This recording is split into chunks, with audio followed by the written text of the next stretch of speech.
Ciao e buonasera.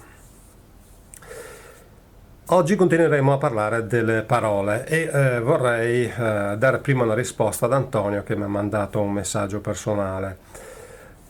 Allora, la domanda era questa: come fai a definire il tempo nel quale una lingua era quella e non era un'altra? E come fai a dire, le domande erano due in realtà, e come fai a dire che non è derivata dal latino?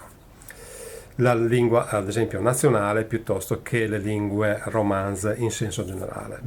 La cosa è abbastanza semplice. Nel momento che si trova lo zero, per cui con la matrice matematica che ho creato si arriva a scoprire qual è il significato delle singole lettere. Nel momento che abbiamo fatto questo, e bisogna fare attenzione che le singole lettere, io nel libro ad esempio la password delle parole le ho scritte perché siano comprensibili a tutti, però in realtà bisogna stare molto attenti ai gesti, perché la P dove si fa questa cosa con la bocca praticamente in maniera puntiforme, la B hanno più o meno lo stesso tipo di logica, per cui dovrebbero essere considerati due gesti affini, che è diverso dalla B, che tiene praticamente la bocca come a dare un un bacio. E questo crea delle differenze sostanziali fra le parole, come la N di Napoli e la N di Ancona. Sentite questa N che è differente. La K di cane e la C di ciao sono scritte uguali, però sono differenti. Bisogna fare molta attenzione a questi piccoli particolari e lì si entra nella glottologia, anche se in realtà non bisogna stare molto attenti al suono, ma bisogna stare molto attenti al gesto, per cui la cosa è leggermente differente. Nel momento che io ho trovato lo zero, ricostruisco la lingua e arrivo fino a diciamo degli step che vado a verificare sia con le diversità genetiche, cioè che cosa succede dal punto di vista genetico sul territorio, e contemporaneamente vado a verificare dal punto di vista storico cosa succede nel territorio dal punto di vista dell'ingressione di nuove lingue. Nel caso ad esempio del friulano, dell'occitano e del catalano, che sono molto simili fra di loro come lingue, sono state divise dalle lingue germaniche in un tempo che va dal 400, diciamo è iniziato nel 200, ma va dal 400 al più o meno 1000 d.C. In questa situazione noi andiamo a verificare nelle due lingue, nelle tre lingue, quali parole sono rimaste simili. Di framezzo abbiamo anche i ladini e anche i parlanti in lingua romancia, per cui il romancio. Questa situazione ci crea uno zero nel quale possiamo dire in quel momento lì quella lingua si era formata in quella maniera lì, per cui c'era già. E questa cosa è estremamente importante perché abbiamo iniziato a capire che le mutazioni linguistiche sono state abbastanza lente e non si può pensare che durante il periodo dell'impero romano siano riusciti a fare qualche cosa in merito, tant'è che in molta documentazione presente ad esempio in erboristica piuttosto che in altre realtà ci sono sempre due parole che indicano il bilinguismo, e questa cosa viene spesso sottovalutata perché a un certo punto per osmosi diventano tutte quante latine e tutti credono che facciano parte della lingua latina. Non è così, ci sono molte parole che creano confusione, come la parola padre in celtico, il pa, ri, per cui pari, mari, stesso tipo di concetto, e il pari nel senso come a parità nel latino. Queste due si sono fuse, divenendo, quando mancava il padre, senza padre, spari, da anche sparire, c'era praticamente la mancanza di uno dei due in famiglia, per cui diventava dispari. Invece poteva capitare nel latino che tre che arrivavano pari erano a pari merito, per cui era un dispari che di fatto è un pari, che crea un bel po' di confusione. Per questo due logiche che vanno praticamente a sommarsi nella lingua attuale e noi dobbiamo cercare di capire dove dobbiamo andare a sbattere. In questa situazione si creano molte confusioni perché una lingua come quella celtica, che impara come creare praticamente una lingua scrivibile come quella latina e lo impara dal latino, a un certo punto crea molte similitudini perché le logiche che sta utilizzando sono quelle latine, però si parla di una lingua celtica e questo deve essere chiaro, per cui non stiamo parlando del latino, difatti il latino non è una lingua romanza, è un'altra roba, tant'è che se io vi invito ad andare a cercare i parlanti di latino e poi metterò un link qua sotto, vi accorgerete che se non avete studiato il classico e non vi siete fatti un'idea chiara, non ci capite quasi un tubo. E questo è estremamente importante da chiarire, per cui l'italiano oppure lo spagnolo oppure il francese che si trovano di fronte a questa lingua hanno delle serie difficoltà a capire di cosa si tratta. Possono tirare fuori ogni tanto delle parole che più o meno sono simili e contemporaneamente la difficoltà diventa importante. Il latino poi è invecchiato nel tempo assumendo nuovi aspetti e importando un sacco di nuove parole, come sta accadendo adesso nell'italiano, dove molti si lamentano dell'inglesizzazione dell'italiano, però in realtà quando vanno a dormire si mettono il pigiama e il pigiama non è sicuramente una parola italiana. Abbiamo preso l'abitudine di utilizzarlo, però non è una parola di origine italiana. In questo momento di globalizzazione questo è quello che accade. Nel momento che noi andiamo a fare questo tipo di ragionamento a ritroso, vediamo che accadeva anche in passato, per cui chi parlava latino arcaico si inizia a lamentare che si sta andando verso una deriva della lingua perché sono state importate tutte le popolazioni limitrofe, tra cui anche le popolazioni celtiche dei Senoni, e importando parole di continuo dalle popolazioni celtiche, perché prima ti aggredisco, poi magari c'è delle belle donne, mi sposo con loro, queste insegnano un misto ai figli e di conseguenza quello che viene fuori non è proprio un latino, ma è una lingua che inizia ad ibridarsi, fino ad arrivare al latino volgare che ha avuto un'ibridazione particolarmente importante, ma questo è dovuto al fatto che loro erano una singola tribù contro 213 di popolazione celtica nella parte continentale, poi si sono espansi anche oltre, per cui nella zona del Lazio il mix genetico è estremamente alto,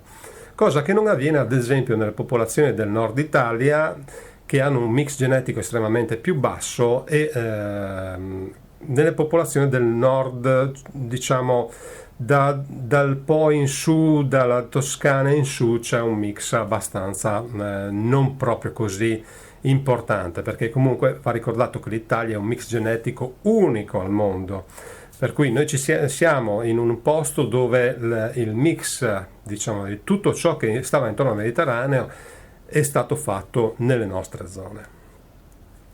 In queste condizioni però noi possiamo avere degli zero, possiamo avere la possibilità di capire quando le matrici hanno creato e hanno dato vita a nuove lingue, e abbiamo la capacità di capire dove hanno imparato a creare le frasi, perché ad esempio dai latini hanno imparato sicuramente le popolazioni celtiche continentali che hanno creato le lingue romanze, mentre lo hanno fatto da altre popolazioni che hanno iniziato a scrivere comunque scopiazzando dal latino ma facendolo loro in maniera differente nelle zone della tedesche in senso generale, o inglesi, o comunque del nord Europa. In queste condizioni ci troviamo proprio miscele che sono completamente differenti, con matrici che stanno sotto che sono completamente differenti. Spero di aver risposto a questo quesito. Ora entriamo nel dettaglio e cerchiamo di capire che cosa è successo dal punto di vista reale. Passiamo alla prima slide.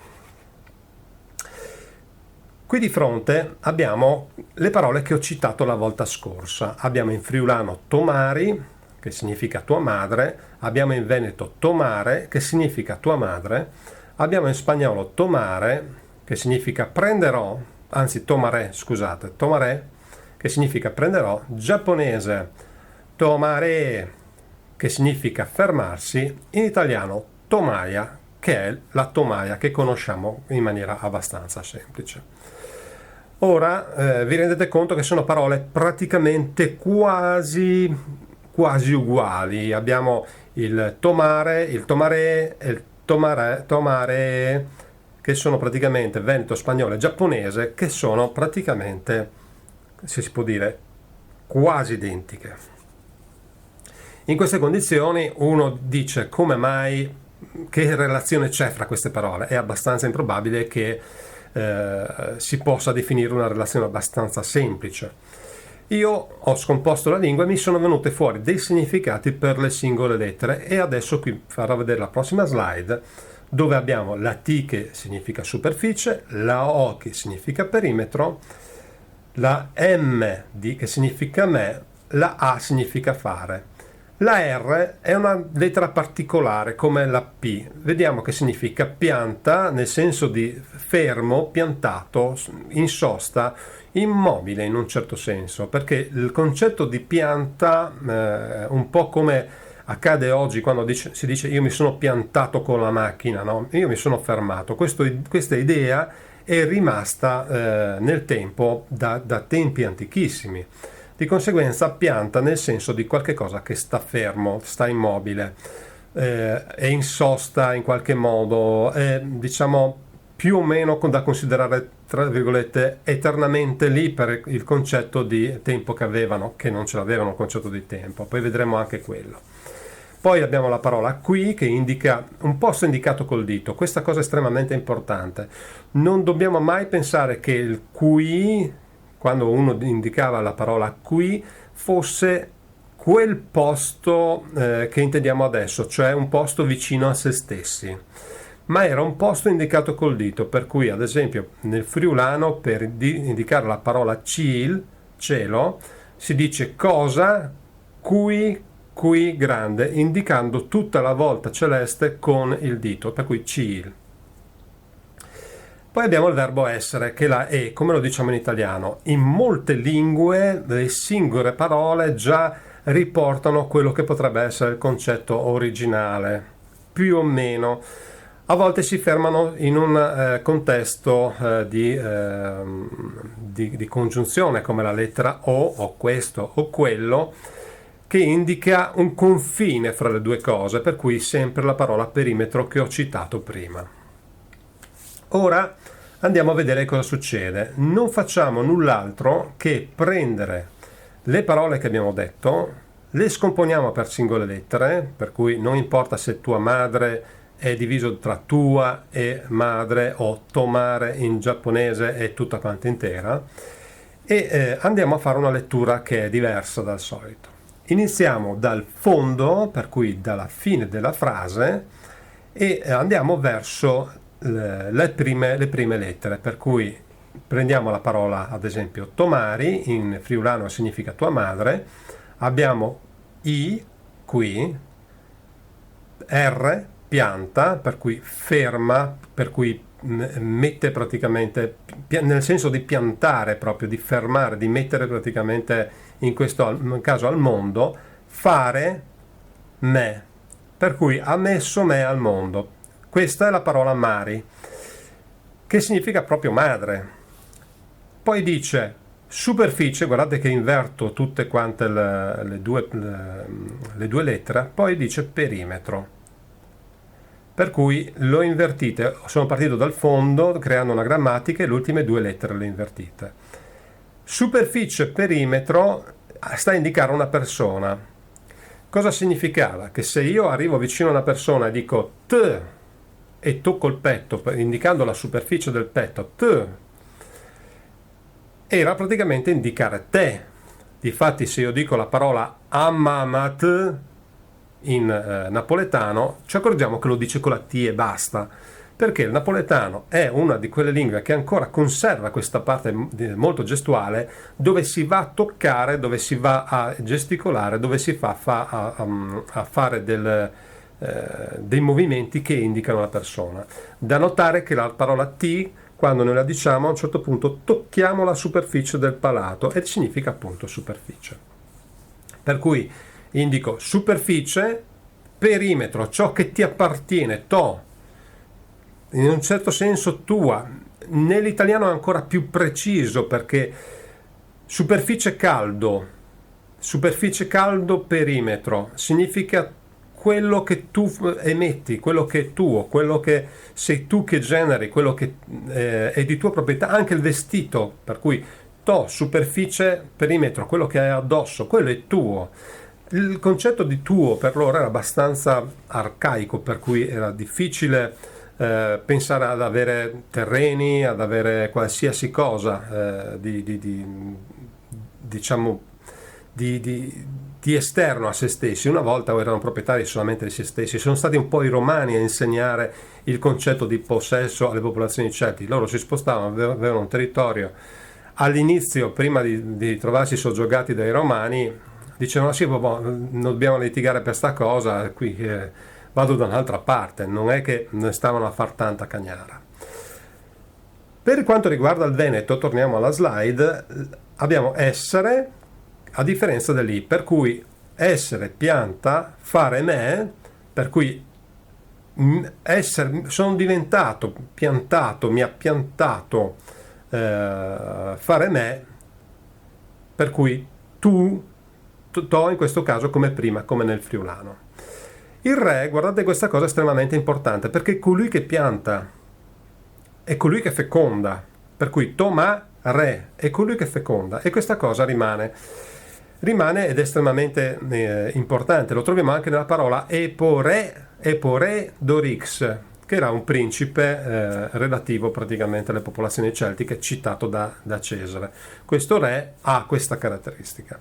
Andiamo nello spagnolo e ci troviamo nella parola prenderò, per cui tomaré, la E di essere, poi abbiamo staccato pianta fare me, cioè l'ho fatta io la pianta, ho piantato, perimetro superficie. Qui cambia il gestuale, non indica più se stesso, ma indica il perimetro sulla superficie. Questa cosa è estremamente importante perché dimostra che il gestuale è la chiave. Senza il gestuale noi non capiamo questo meccanismo. Di conseguenza dice ho piantato io sul perimetro della superficie e poi è, per cui in un certo senso prenderò. E qui si forma un verbo con grande difficoltà perché non avevano i tempi, non avevano il futuro, non avevano il passato, avevano solamente il presente, per cui quello che vedevano era il presente. Tant'è che poi vedremo nelle prossime puntate andare a descrivere un tempo era una descrizione ambientale, tipo evaporato. Quando c'è l'acqua che evapora, a un certo punto ut, per cui si crea il verbo al passato. Bevuto, ut, no?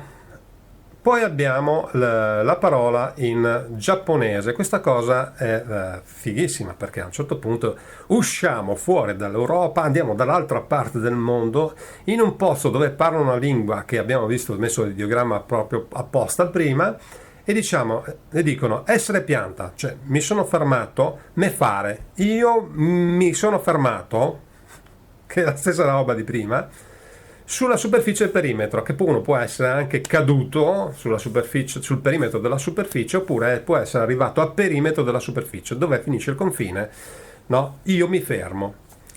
Ed è giapponese e significa fermarsi, per cui non cambia assolutamente niente. Andiamo sulla parola italiano, tomaia, tutta un'altra cosa, per cui siamo saltati di palo in frasca.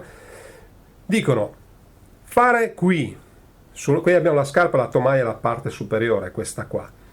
Fare qui, me fare, lo faccio io, non lo fa un altro, perimetro superficie. Faccio un perimetro e faccio una superficie. In questo modo capiamo in maniera chiara che stanno descrivendo, utilizzando i gesti, perché è estremamente importante questa cosa, senza capire che è importante che la comunicazione oggi abbiamo il 7% di parole che noi pronunciamo che hanno un significato sul suono e si entra poi con una parte di paraverbale che non è grandissima, ma la totalità del tutto è sicuramente il gestuale. E qui avevano una quantità di gestuale estremamente alta, al punto che le prime parole erano gesti sonori, per cui io dico un gesto, i tuoi neuroni specchio preparano tutta quanta la tua struttura per far sì di poter riprodurre questa cosa a pappagallo, perché poi l'effetto è questo, e nel momento che lo fanno mi accorgo del gesto interno che io faccio, per cui la T, la U, vedete la U, no? In un certo senso produce la temperatura più calda che noi possiamo emettere. Se io prendo una termocamera, la metto davanti alla bocca, pronuncio tutti quanti i suoni, quello più caldo è sicuramente la U. Per cui abbiamo detto tutto quanto quello che si poteva dire per quanto riguarda il primo esempio di merito su questa cosa. Quello che succede in queste condizioni è che prendendo queste matrici a livello globale in ogni lingua, aggiungendo nelle lingue ad esempio della Namibia e altre che sono molto antiche dove ancora continuano a parlare per monosillabi, unendo quei suoni particolari che hanno fatto e decifrando anche quelli, noi possiamo vedere come le due evoluzioni linguistiche sono diventate tali a livello globale, e in questa maniera noi possiamo capire, grazie ai gesti, che cosa le popolazioni di un altro popolo dicono, perché questa è la chiave di lettura. Io vi saluto, qui sotto tutte quante le informazioni che ho detto qui nel video, e iscrivetevi al canale, mettete like, che è sempre una cosa che vi aiuta a rivedere i prossimi video, e se cercate il libro lo trovate su Amazon, si chiama La password delle parole, parla del friulano, ma non preoccupatevi perché quella è stata la lingua, diciamo, la prima lingua che è stata scomposta per poi trovare tutte quante le altre. Il fatto che io abbia scomposto il friulano, perché poi fra l'altro ha delle caratteristiche particolari, in questo caso diventa di primaria importanza perché è la lingua d'esempio, e diventa di secondaria importanza perché una volta che avete ottenuto la matrice potete ricostruire le lingue che volete ricostruire. Un saluto e alle prossime parole sapiens. Ciao!